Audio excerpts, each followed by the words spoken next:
En el corazón del Valle de la Arlanza, entre sabinas, encinas, riberas y páramos abiertos, la naturaleza sigue escribiendo cada día una historia distinta. Aquí, en Quintanilla del Agua, basta con levantar la vista para ver volar un milano, escuchar el reclamo de un cuco o descubrir la vida que despierta en una charca después de la lluvia. Esto es El Bauto y la Tierra, un podcast de Radio La Trini, presentado por Israel Yáñez, donde salimos al campo sin movernos del micrófono. En cada episodio hablaremos de la naturaleza que nos rodea: aves, fauna, estaciones, paisajes, curiosidades del Valle de la Arlanza y pequeñas historias que ocurren ahí fuera, entre caminos, montes y riberas. Porque conocer la tierra es también una forma de quererla. Aquí comienza El Bauto y la Tierra. En el capítulo de hoy vamos a hablar del ave con el que más familiarizados estamos, ya que somos vecinos. Convivimos con ellas durante la mayor parte del año, pues únicamente se ausentan en el otoño. Me estoy refiriendo a las cigüeñas. Esta enorme zancuda, de plumaje blanquinegro y de patas y pico rojizos, es un ave migratoria, aunque cada vez menos, pues muchos ejemplares pasan el invierno en Andalucía o en Extremadura, ya no pasan a África. Es curioso, ya que únicamente está presente en la mitad oeste de nuestro país y en la cuenca del Ebro.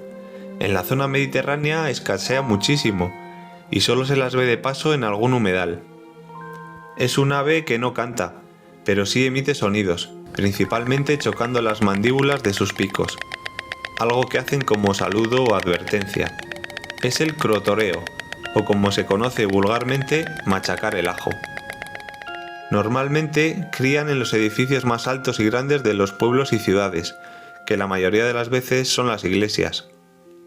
Pero algunas también crían en árboles, sobre todo si los han recortado y dejado grandes horquillas, algo que podemos ver en Ortiguela o en Acinas. Aquí en el pueblo es muy habitual verla en la laguna, cuando tiene agua, y por la vega.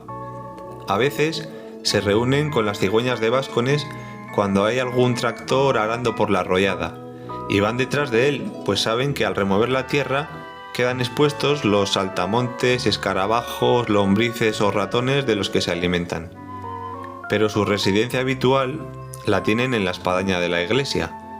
Es una especie que se suele emparejar de por vida, y suelen tener entre 1 y 3 polluelos, aunque hace 2 años la pareja del famoso nido de Báscones sacó adelante a 5 cigüeñinos, todo un récord. Aunque hay un refrán que dice por San Blas la cigüeña verás, lo cierto es que la fecha de su llegada es muy variable. Se sabe, eso sí, que el primero en regresar al nido es el macho, que se pasa los primeros días llevando palitos y arreglándolo, para que cuando llegue la hembra esté en perfectas condiciones. También tiene que defenderlo de otros machos que andan en búsqueda de uno. Posiblemente sean jóvenes que nacieron el año anterior en algún pueblo cercano y ahora necesitan el suyo propio. Llevo 16 años controlando la llegada de nuestras cigüeñas, y lo normal es que la primera cigüeña de la temporada llegue en la última semana de enero. Luego ha habido años como el 2012, cuando su retorno se adelantó hasta el 18 de diciembre, y otros como el 2018, cuando la última cigüeña en llegar de las 4 que había no llegó hasta el 23 de abril, el Día de la Comunidad. En Quintanilla no siempre hemos tenido 2 nidos, como tenemos en la actualidad, aunque desde el año 2020 solo se ocupa uno, ya que la pareja del otro nido, que era la más vieja, lleva 6 inviernos sin volver. Durante sus últimos 3 años no fueron capaces de sacar adelante a ningún polluelo, y yo creo que eso era síntoma de que ya se estaban haciendo mayores.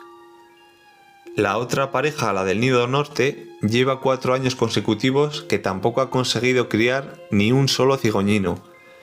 Veremos si ha sido culpa también de que ya la edad les pasa factura o de la escasez de alimento disponible. En el año 2016 hubo una tercera pareja que parecía que podía decidirse a construir un nido en el tejado del edificio de usos múltiples, pero finalmente, unos días después, desistieron y se marcharon. Pasamos ahora con unos datos y curiosidades sobre las cigüeñas. Una leyenda sobre ellas decía que eran aves mensajeras, pues eran las encargadas de traer al mundo a los bebés, ya desde la mitología griega y egipcia, convirtiéndose en símbolos de la fertilidad, la familia o la fidelidad. En biología, la cigüeña que vive con nosotros se la llama cigüeña blanca, y si se la llama así es porque debe haber otra de otro color. Pues sí, también existe la cigüeña negra, aunque esta solo cría en el sur de nuestro país. Pero, con un poco de suerte, sí que la podemos ver por Quintanilla, sobre todo durante los pasos migratorios de primavera y de otoño, sobrevolando el pueblo. Lo suele hacer en solitario o en grupos de 3 o 4 individuos. Hasta que a finales del siglo XIX los científicos no comenzaron a anillar a las cigüeñas, no se sabía a ciencia cierta dónde iban todas esas cigüeñas que se marchaban en otoño de los pueblos europeos y que luego regresaban en primavera. Había muchas hipótesis, unas más cuerdas y otras más rocambolescas. Se creía que estas aves hibernaban, que se marchaban todas juntas a algún paraje remoto y allí debían pasar los meses ausentes. Otras, con mucho menos juicio, aseguraban que se metían al fondo del mar o que desaparecían porque se convertían en otros animales. En la primavera de 1822 en Alemania tuvo lugar un acontecimiento que borró por completo todas esas creencias y conjeturas de la gente de la época. Era primavera, y entre otras aves estaban regresando las cigüeñas a sus zonas de cría. Un profesor de universidad se fijó en una de ellas, pues llevaba algo clavado en el cuello. Pero al parecer, pues no comprometía su vida, e intentó capturarla para ver qué era. Como finalmente no lo consiguió, pues decidió abatirla de un disparo. Eran otros tiempos, supongo. El caso es que para su sorpresa y la de toda la comunidad científica, lo que aquella cigüeña llevaba clavado en el cuello no era una rama, era una flecha de 80 centímetros. Al examinar aquella flecha, descubrieron que pertenecía a una tribu centroafricana. No había duda, aquel hallazgo revelaba que la cigüeña había pasado el invierno en África, a miles de kilómetros de allí, y como ella, todas las demás. Y termino con una fábula de Samaniego que dice: un labrador miraba con duelo su sembrado, porque gansos y grullas de su trigo solían hacer pasto. Armó sin más tardanza diestramente sus lazos, y cayeron en ellos la cigüeña, la grulla y los gansos. Señor rústico, dijo a la cigüeña temblando, quíteme las prisiones, pues no merezco pena de culpado. La diosa Ceres sabe que lejos de hacer daño, limpio de sabandijas, de culebras y víboras los campos. Nada me satisface, reconoció el hombre airado. Te hallé con delincuentes, con ellos morirás entre mis manos. La inocente cigüeña tuvo el fin desgraciado, que pueden prometerse los buenos que se juntan con los malos. Pues hasta aquí el capítulo de hoy. Espero que haya sido de vuestro agrado y de vuestro interés. Un saludo a todos y hasta el próximo episodio.